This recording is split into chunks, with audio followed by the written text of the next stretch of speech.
pasikalbam tarpusavį arba aš su savim palauk, bet mano daro kitką kitaip. Na, nėra taip, kad visai nebūkštavau aš, ar aš tinkama mama savo vaikam, juk noriu jiems tai geriausio.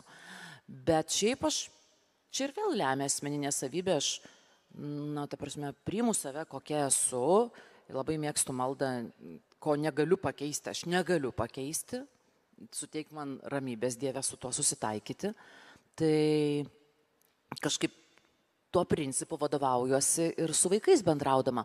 Atsakant į jūsų klausimą, didžiausia krizė man, kada aš nežinojau, kaip būti gera mama, tai be abejo buvo skyrybų periodas.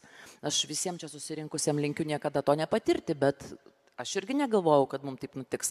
Todėl išdrįsiu apie tai prabilti. Tuo periodu man buvo didžiausia panika, kaip man būti gera mama, nes tai yra periodas, kai labai esu koncentruota į save.